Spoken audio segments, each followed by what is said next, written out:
महिला पुराण दो प्रकार की है, एक पुराना एडिशन, बोलो ना कोई तो मेरा साथ दो, एक पुराना महिला एडिशन और एक नया महिला पुराण। तो पुराना वाला मैंने पढ़ा था, नया वाला एडिशन मेरे पास नहीं आया है। अगर किसी के पास नया वाला महिला पुराण आया हो तो आप मुझे भेंट कर देना, मैं उसका भी एचडी कर लूंगा, स्वाध्याय कर लूंगा। तो पुराने महिला पुराण का हिसाब किताब कि जब वो भोजन बनाते हैं तो आदि और अंत की रोटी खाते नहीं है। कौन सी? आदि और अंत की रोटी। आदि की रोटी मतलब क्या होता है? जब देखना होता है कि तवा गर्म हुआ कि नहीं हुआ तो एक छोटी सी कुचैया, एक छोटी सी क्या करते, एक छोटी सी कुचैया बना करके उसको लगाते हैं और उसको सेक करके, उसको खाया नहीं जाता, उसको अलग निकाल करके रख देते हैं। और जब अंत में जब बच्चा है सब है ना, पाथर बचता है, आटा बचता है, सबको भेगा करने के बाद एक रोटी बनाने की आदि और अंत की रोटी खाई नहीं जाती है, वो निकाल करके अलग रख देती हैं। भैया ध्यान रख करके चलना, आदि अंत की रोटी नहीं खाई जाती है। कहीं पर भी आदमी जाता है क्षेत्रों पर जाने के बाद, बोलो क्षेत्रों पर जाने के, हाथ क्षेत्रों पर जाने के बाद पाप कम होना चाहिए, पाप बढ़ना नहीं चाहिए। बोलो क्षेत्रों पर जाने के बाद, आप लोग मेहरबानी करो थोड़ी सी, नमो सिद्धारम।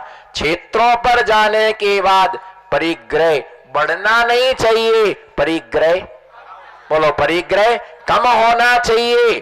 पाप बढ़ना नहीं चाहिए, पाप कम होना चाहिए। पर जिस क्षेत्र पर जाते हैं वहां से कुछ ना कुछ क्या करके लाते हैं, खरीद करके लाते। इतने कपड़े, इतने वसन, इतने कपड़े, इतने कपड़े, फिर भी एक जोड़ी ले लो, कुल सिर पर रखना वजन थोड़ी है भैया। इन वस्तुओं से बाहर के वजन का महत्व तो नहीं है, अंदर के वजन का क्या होता है। बाहर का वजन बढ़े ना बढ़े पर अंतरंग का वजन क्या होता है, बढ़ता चला जाता है। दिगंबर साधु होते हैं, वो यही उपदेश देते कि भैया ये वस्तुएं राग का कारण नहीं है, वस्तुएं कर्म बंध का कारण। उनके प्रति जो रागांश भाव है वो रागांश भाव क्या होता है, कर्म बंध का कारण होता है। तो वसन, वसन के बाद भूषण, और भूषण के लिए वसन के साथ साथ वसन और भूषण, और वसन दो प्रकार से मर्यादा के लिए पहने जाते। कपड़े किसके लिए पहने जाते हैं? कपड़े मर्यादा के लिए पहने जाते हैं, श्रृंगार के लिए नहीं पहने जाते। तो अपनी योग्यता के साथ मर्यादित वस्त्र पहनना। भूषण, भूषण का मतलब होता है आभूषण, श्रृंगार की सामग्री। तो श्रृंगार किसके लिए है? ऐसा ना हो कि हमारा श्रृंगार बन जाए किसी को अंगार। श्रृंगार सौभाग्यवती महिला करती है, कुमारी कन्याएं अपनी योग्यता के अनुसार उनके लिए श्रृंगार दिया गया है। और विधवा स्त्री बिल्कुल भी श्रृंगार नहीं करती है। विधवा स्त्री सादा वेश में रहती है, और जब पति की मृत्यु हो जाती है, वैधव्यपन को प्राप्त होती है, तो तरह तरह के भड़कीले वस्त्र पहनना, श्रृंगार करना सब वर्जित हो जाए। सामान्य प्रिंटेड साड़ी उनको पहनना चाहिए। परंतु इस कली काल में न सदवा, न विधवा, न सदाचारणी, न व्यभिचारिणी, न कुमारी, किसी का भी कोई भेद नहीं है कि कौन कौन है, पता ही नहीं है, चिन्ह ही नहीं है कि ये सदवा है कि विधवा है, पता ही नहीं चलता है। पहले तो पता चलता था मांग भरना, चूड़ियां पहनना, बिछिया पहनना, इन तीन चीजों से पहचाना जाता था ये सौभाग्यवती स्त्री है। और विधवा सिर्फ पीतल की एक एक चूड़ी, चांदी की, सोने की एक एक चूड़ी पहनती थी, और मांग नहीं भरना, बिछिया नहीं पहनना, ये वैधव्य स्त्री का लक्षण था। कुमारी कन्या सादा वेश में रहती थी, पर आज के समय में पहचानना दुर्लभ हो गया, लगता ही नहीं कि शादी हुई कि नहीं हुई, कुमारी है या शादीशुदा है। तो ये भेष हमें अपनी मर्यादा में रहने का उपदेश देता है। और जो स्त्रियां अपनी योग्यता मर्यादा में नहीं रहती हैं, स्त्री पर्याय उनका कभी भी पीछा, स्त्री पर्याय कभी भी पीछा नहीं छूटती। आरिका माता जी को पूछो, आपने सब कैसे त्याग कर दिया? कोई आभूषण नहीं, कोई रंगीन वस्त्र नहीं, साधारण एक साड़ी में अपना जीवन यापन करती हैं। वो भगवान से प्रार्थना करती हैं कि भगवान स्त्री पर्याय से हमारा पीछा, स्त्री पर्याय से हमारा पीछा छूट जाए। शुद्ध सम्यक दृष्टि स्त्रियां राग रंग में ज्यादा उपयोग नहीं लगाते हैं। ये सब क्या होना है, छूटना है। और दिन भर जितना शरीर में समय जाता है, बोलो जितना शरीर में समय जाता है, अगर उसका 1% आत्मा भी मुखी होकर के समय लगा दो तो कल्याण होने में क्या नहीं लगेगा, समय नहीं लगे। कौन आपको देखना है, सज धज करके मंदिर है, कौन देखने वाला है। एक महिला थी, मंदिर आई होगी, वो मेला में गई अपने पति के साथ, तो कंगन बिक रही थी, कंगन बढ़िया वाले कंगन, अच्छे है ना, गुठावदार कंगन थे। तो उसने कहा कि हमें तो ये कंगन खरीदना है। अब महिलाएं, उन्हें जो मन में आ जाए तो वे भगवान की नहीं सुनती, फिर आपकी सुनती है, वो तो कहना पड़ेगा। मजबूरी का नाम महात्मा गांधी, भैया महाराज तो बोलवाल के सफाया हो जाएंगे, रफू चक्कर हो जाएंगे, अपन को तो यही रहना, हमको तो टेकड़ा के टेकड़े पड़ जाए, मुश्किल पड़ जाए, सुनते कहना पड़ेगा। भैया उसने कहा कि कंगन चाहिए, तो सेठ जी ने कहा कि भैया इतने पैसा तो अपने पास नहीं है, लाखों रुपए की है, नहीं हमको तो चाहिए। जो ना करे कोई की कई, बाको नाम है के कई, जो ना करे कोई की कई, उसका नाम है के कई। अब वो तो चाहिए। अब सेठ जी ने क्या, अपनी अंगूठी मंगूठी बेच करके और सोने के कंगन, अब मानने वाली तो इनको लेने पड़े। अब 2 कंगन उसको ले दिए। अब सच करके धच करके तैयार होकर के बढ़िया मंदिर जी में गई। तो लोग, महिलाओं को सबसे ज्यादा ये रहता, कोई पूछे कि ये साड़ी कहां से लाए, ये चूड़ियां कहां से लाए, ये अंगूठी कहां से लाए, आपकी बिंदी बहुत सारी छे, बोलो आपकी बिंदी बहुत सारी छे, तुम्हारे कान्ना कुंडल बहुत सारे छे। उनको ये रहता कोई हमको पूछे।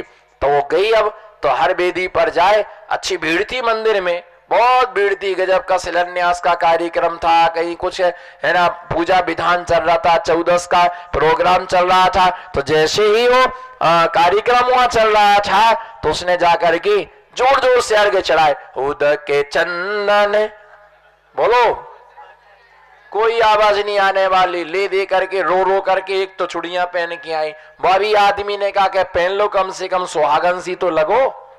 वो बेचारा जबरदस्ती, नहीं, स्किन खराब हो जाएगी, राबा दे, स्किन खराब हो जाएगी, कान मत छिदवाओ, स्किन खराब हो जाएगी, नाक मत छिदवाओ, स्किन खराब हो जाएगी, रोटी मत खाओ, जीभ खराब हो जाएगी, रोटी मत खाना, जीभ खराब हो जाएगी। हर चीज में स्किन खराब होती, इनकी स्किन खराब। झिर्रियां नहीं पड़ना चाहिए, किसी डोकरी से जाके मिल लो। आप ऐसे ही थी बचपन से, वो तो झिर्रियां पड़ेंगी। तुम कितना भी बचा के रखो, प्रगति का परिणमन होगा ही होगा। उसने अच्छी बढ़िया आगे 6 चूड़ियां, पीछे 6 चूड़ियां, और बीच में क्या वो कंगन लगाए, और जा करके उदक के, हाँ हिलाओ, चूड़ियों की आवाज तो आए, कहीं नहीं आने वाली, एक ही है हाथ में, एक ही है वो तो हाथ में, आवाज आए तो आए कहां से। और जैसे उन्होंने किया, वो भी प्लास्टिक की है, तो प्लास्टिक की तो वैसे नहीं बचती, है भैया। कांच की हो तो चूड़ियां क्या होती हैं, बचती है। उन्होंने चढ़ाया तो कन ऐसे लगे कि बिल्कुल म्यूजिक चालू हो गया, खूब उदय ओम निशी पार्षणा जिनेन्द्राय नीरगंधे अक्षता ने पुष्पचारो ले जिए दीप दो। हाथ तो हिलाओ, कम से कम कर्म के कल्लाओ, आपकी करूं सदा दीजिए निवास मुझे भूलिए। ओम निश्री पार्षणा जिनेन्द्राय अरे गमने ने पामती, कोई ने नहीं पूछी। सब भाई आपने अपनी 24 की पूजा कर रही थी, 24 श्री जिन चंद आनंद, सबको अपनी अपनी व्रत के फटाफट विसर्जन करो, चालवानो छे। फिर दूसरी वेदी आदिनाथ भगवान की वेदी पर गई, तो आदिनाथ भगवान का क्या चढ़ाया, आदिनाथ भगवान का सुचि निर्मल नीरम गंध सुअक्षत पुष्प, आदिनाथ के चरण कमल पर बल बल जाओ, बोलो अरे बल बल जाओ, गल गल जाओ, हाथ तो उठाओ। बलबल जाओ, खूब अर्घ चढ़ाया, खूब अर्घ चढ़ाया, पर किसी ने नहीं पूछा कि तुमने जे कंगन बाहुबली की वेदी पर गई तो आरती लेके आगे पीछे खूब नचे आगे पीछे आरती लेकर खूब सब कुछ किया, परंतु फिर भी किसी ने नहीं पूछा कि बोलो ये कंगन कहां से लाए। और सब कुछ आरती की, स्वाध्याय किया, माला खूब, नमो रिहंताड़म नमो अरि हंताड़ा में नमो से दाड़ा में नमो रियाड़ा में नमो अच्छा, खूब खनखनाए पूरे मंदिर में, खूब टन टन टन टन टन, बोलो ना टन टन टन टन टन, नमो सिद्धाड़म, टन टन टन टन, खूब आवाज आए, खूब आवाज आए, पर किसी ने नहीं पूछा। ना पूछो कंगन, तो मेरे से क्यों पूछ रहे, बाजू वाली से पूछो, हवा कुंटल का तो शरीर लेके बैठे हैं। देखो भगवान ने भी दिया तो कितना बड़ा दिया है। मोटे लोग बोलते भगवान ने हमारे साथ कंजूसी नहीं की, और कई ऐसे बोले भगवान ने हमको तो हिम्मत ही नहीं दी, किया पर किसी ने नहीं पूछा। बोलो ना कंगन, कंगन कहां से लाए, दूसरे की से मत पूछो, अपनी से पूछो। ठोले ही ठिकाना नहीं है अपनी बैठी कहां है। जैसे ही नहीं वो भैया कौन महिला का चूल्हा है तो पहले पूछ लेना कहां से लाए आप, ये ब्रासलेट कहां से लाए, पूछ लो ना, पता चले कि आदमी को आग लगा दी। कोई पूछे ना पूछे तो वही पूछ लेना सिद्धार्थ राजा कठे से लाया। भैया बड़ी विचित्र होता है कोई पूछ ले, जबकि ध्यान रख के चलना 100% में से 10% आदमी अपनी इच्छा से तैयार होता है। कितने बोलो कितने, 10% आदमी। देखो कहां के कपड़े पहन के आए, देखो अरे कपड़े फटाफट डालो, उनको यही नहीं मालूम कि पेंट कौन सा है, और साइड लाल पेंट नीली साइड, लाल पेंट नीली साइड, नीला पेंट लाल साइड, पेंट बांध के कोई भी पहन लो, कुछ भी पहन लो, तेल लगाया तो लगाया, नहीं लगाया तो नहीं लगाया, कंघी की तो देख लो फ्रंट में ही बैठे 1 महीना से कंघी नहीं की। और क्या है, आदमी नहाया ऐसे बाल किए, बस थोड़ा सा सरसों का तेल लगाया, यूं हाथ पेरा, बस अपने चलते बने जूता पहन के, न कंघी करे न तेल करे, कुछ नहीं करता, 10% में निपट जाता है। फिर औरत क्या करती, फिरती रहती हो ऐसी, काम के ना काम के, चलो अच्छे कपड़े पहनो। मेरे को लोग पूछते हैं तुम्हारा ये प्यून कहां से आया, नौकरों जैसे घूमते रहते हो, मेरी इज्जत जाती है, पहनो अच्छे कपड़े, डाई करा के आओ, आजू बाजू में सफेद सफेद दिख रहा है, तो बेचारा डम डमा डम डम डमा डम डम डमा डम डम जाता है, तो फिर डाई आई करवा के आता है, मूछे काली करवा के आता है, शेविंग में करवा के आता है, फिर औरत कपड़े नहीं पहनो ही, तो थोड़ा सा ब्यूटी पार्लर करो, फटाफट करो, तैयार पाउडर लगाओ, क्रीम लगाओ, सब लगो करके चलो मेरे साथ घूमने को। भैया ये बोलते ना, आदमी को तो आध घंटे 10 मिनट में तो नहा धो करके बाहर, टाइम नहीं लगता है, 10 मिनट के अंदर वो आदमी चलो आओ ना, मंदिर चलना है, चलो आओ ना, आ रही ना 5 मिनट में, आ रही ना 5 मिनट, बेचारा 25 मिनट से खरा करम का कल्ला भी तक इनका सिंगार ही नहीं हो पाया, आतो रहे, तुम्हें बहुत जल्दी पड़ती है चलने की, तुम्हें बहुत जल्दी पड़ती है चलने की, आतो रहे, बेचारा खड़ा है नीचे बाहुबली की तरह सजा भोग रहा, इनका भी तैयारी नहीं हो पाए। भैया ध्यान रख के चलना, 10% आदमी को लगता है और बाहर आ जाता है, पर एक बार इस सिंगारशाला में चले जाएं तो बहुत जल्दी बाहर निकलने का अवसर नहीं आता है। जितना समय हम इस पुद्गल को लगाते, आध्यात्मिक विद्या है, आध्यात्मिक शास्त्रों का सार है कि जितना समय हम इस शरीर में लगाते, पुद्गल में लगाते हैं, अगर उसका 1% समय भी हम आत्मा भी मुखी होकर के अपनी आत्मा का श्रृंगार करें तो हमारी आत्मा का कल्याण हो जाए, आत्मा का हमारा कल्याण हो जाए। परंतु इस राग रंग में जीव अपना समय बहुत लगाता है।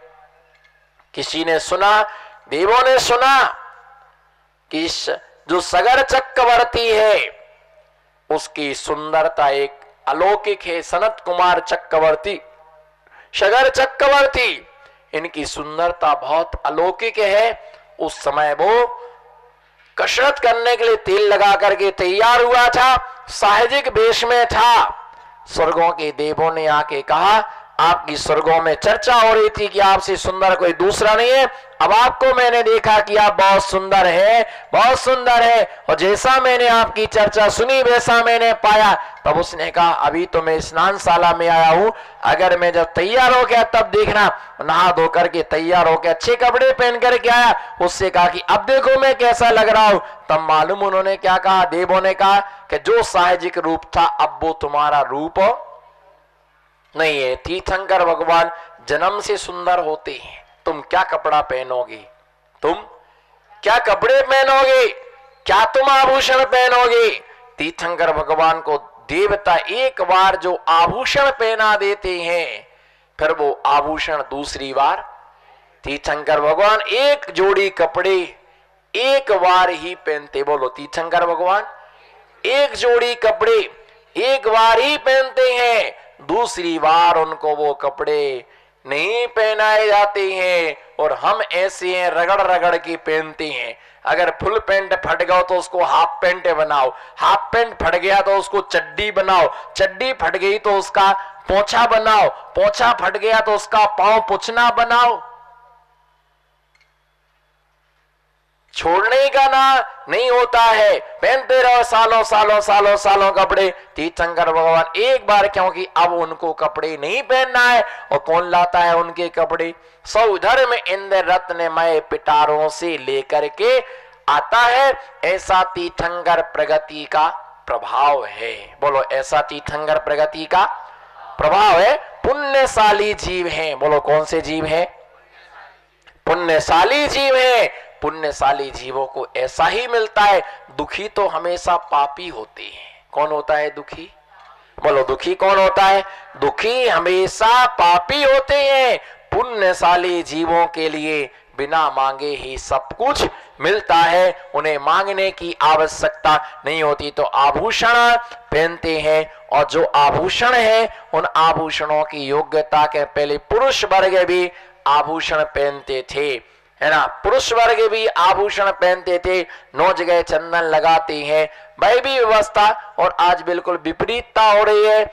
महिलाओं ने कान नाक छिदवाना बंद कर दिए हैं और आदमियों ने कान नाक छिदवाना चालू कर दिए। देखो हर आदमी के कान में, आप देखो कान में बिल्कुल पहने हुए है।